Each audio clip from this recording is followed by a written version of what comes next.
Hello, this is doctor Danish. Welcome to NFA classes. आज का ये जो हमारा वीडियो लेक्चर है ये कुछ बहुत इम्पोर्टेंट एब्रीविएशन के में डिफरेंसेस पे बेस्ड है।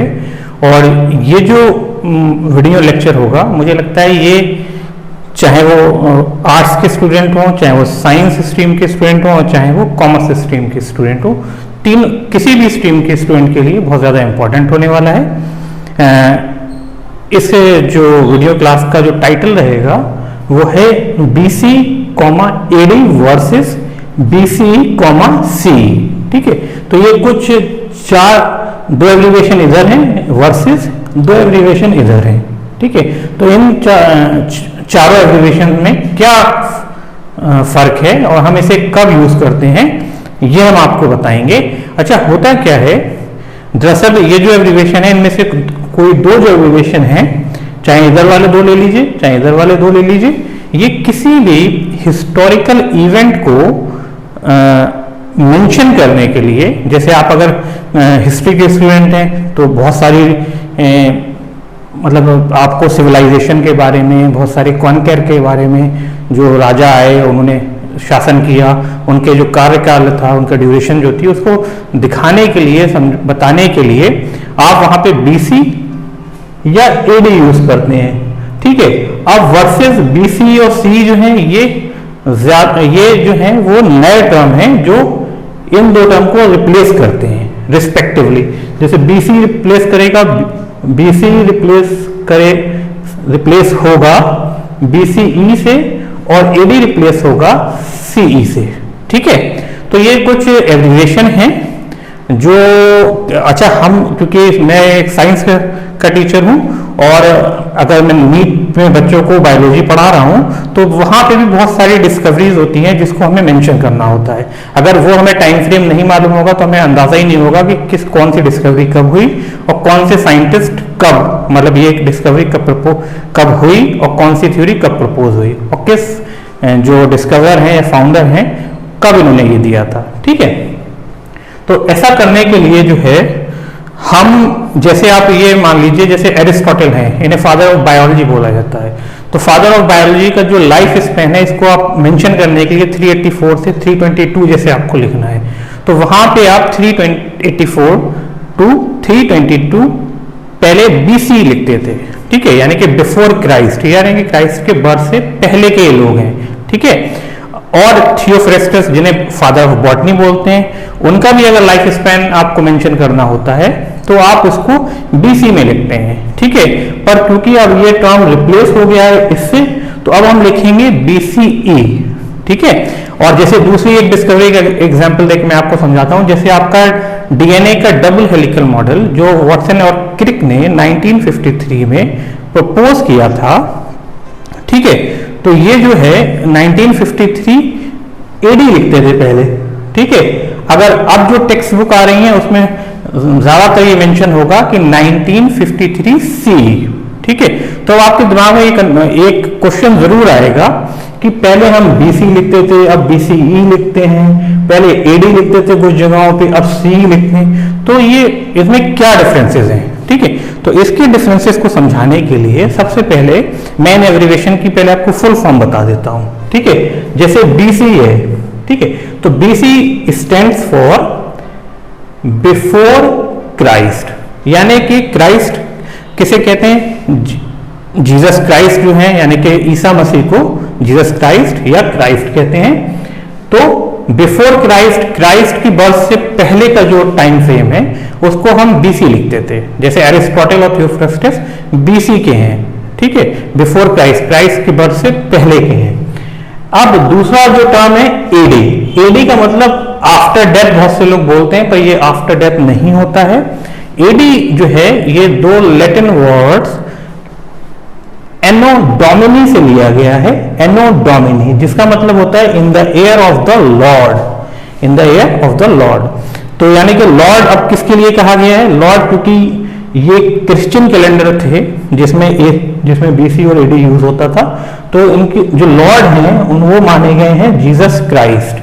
तो लॉर्ड कौन है, जीसस क्राइस्ट, यानी कि जीसस क्राइस्ट की बर्थ के साल में। अब उनकी बर्थ का साल को इन क्रिश्चियन कैलेंडर में ईयर 1 कंसीडर किया गया है।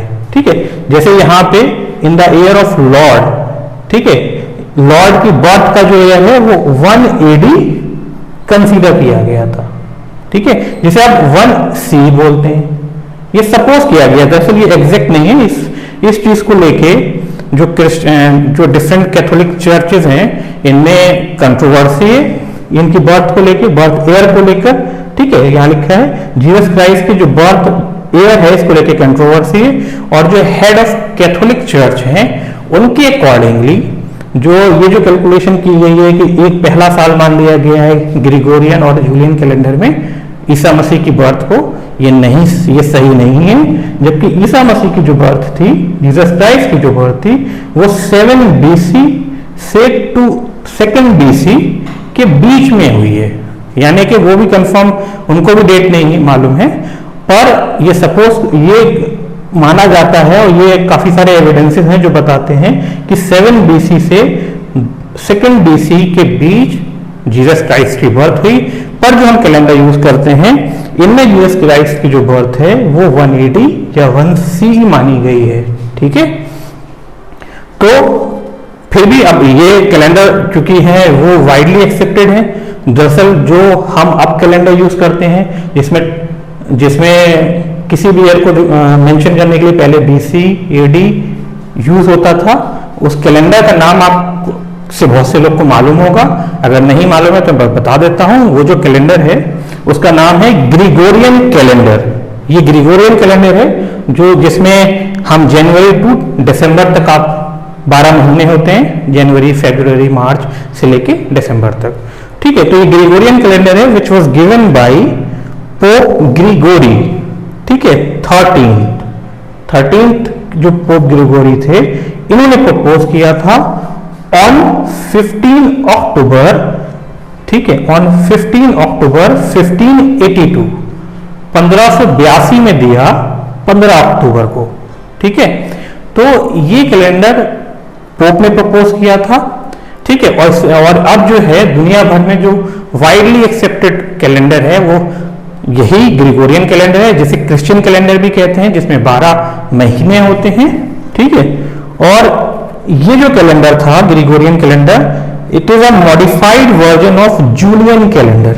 दरअसल 1582 से पहले पूरे यूरोप में जो वाइडली एक्सेप्टेड कैलेंडर था वो जूलियन कैलेंडर था, और जूलियन कैलेंडर प्रपोज करने वाले व्यक्ति का नाम जूलियस सीजर था।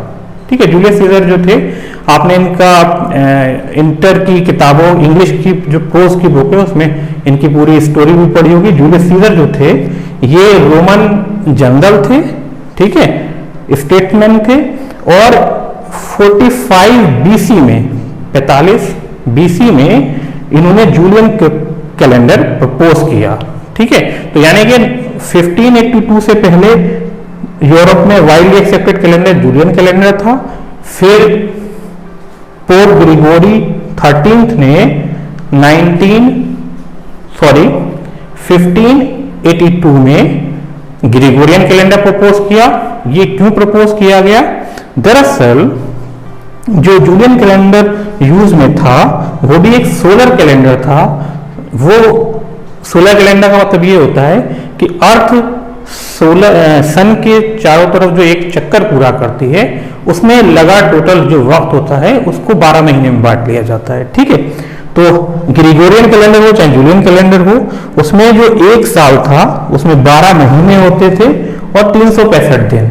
ठीक है, पर होता क्या है, एग्जैक्टली जो अर्थ होती है वो सूरज का एक चक्कर लगाने में 365.242 डेज लेती है, यानी कि 365.242 डेज, यानी कि ये टाइम थोड़ा ज्यादा 0.242 ज्यादा टाइम लेती है। ठीक है, और जबकि हमारा जो कैलेंडर है उसमें से 365 दिन होते हैं। तो इसको ओवरकम करने के लिए करा क्या गया, इस 0.242 को 0.25 डे मान लिया गया, यानी कि एक दिन का चौथा हिस्सा मान लिया गया। और हर चौथे साल में यानी कि 0.25 into 4 यानी कि एक दिन जो था हर चौथे साल में ऐड कर दिया गया।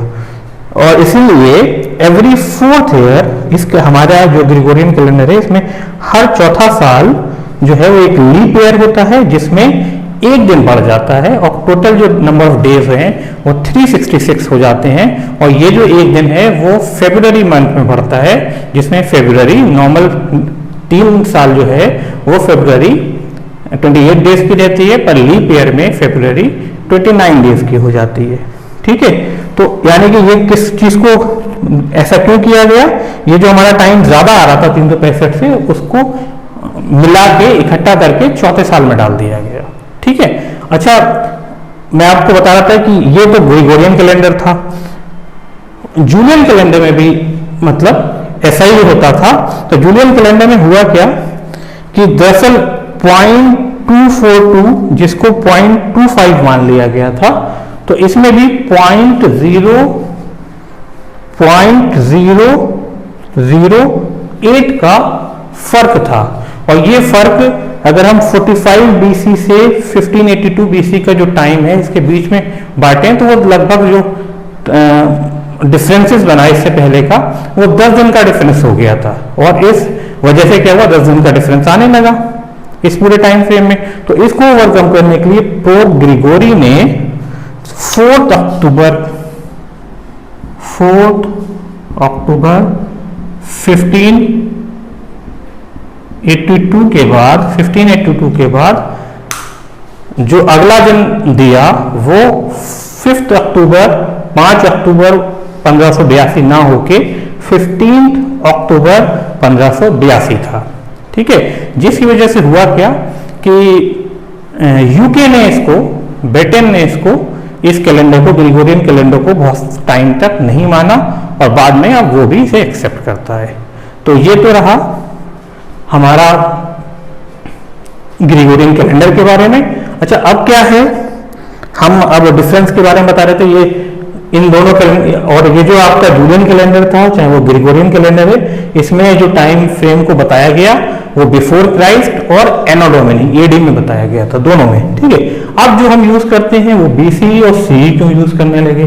दरअसल हुआ ये कि अच्छा, ये जो यूज हुआ है बीसी और सी जो बहुत ज्यादा यूज में है वो 1980 से ज्यादा वाइडली यूज हुआ है। 1980 जो का दशक था, 1980 का जो दशक था, 1980s जो थी, उसमें जो वर्ड जो एब्रिविएशन थे बीसी की जगह बीसी ही यूज होने लगा और एडी की जगह सी यूज होने लगा।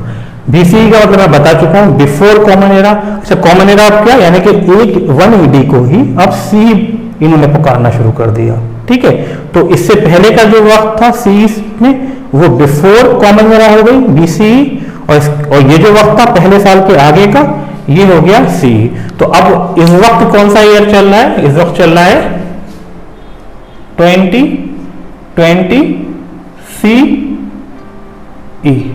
ठीक है, और ऐसा क्यों किया गया, दरअसल ये इसलिए किया गया कि बहुत सारे जो कंट्रीज थी वो उनको ये लगता था, जो नॉन क्रिश्चियन कंट्री थी उनको ये लगता था कि ये जो टर्म है बीसी और एडी जो टर्म है ये रिलीजियस आइडेंटिटी दर्शाते हैं। ठीक है, तो इसको, और उन्होंने ये प्रपोज किया, उन्होंने सोचा कि इसकी जगह रिलीजियस न्यूट्रल वर्ड यूज होना चाहिए। For using religious neutral words BC की जगह बीसी और एडी की जगह सी यूज होने लगा है।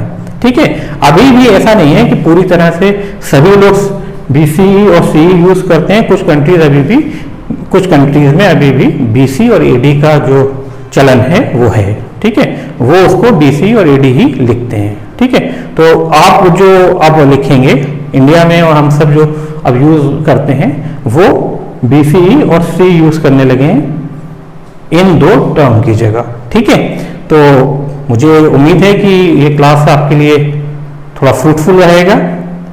अब हम किसी और टॉपिक के लिए अगली बार फिर हाजिर होंगे। जब तक के लिए गुड बाय।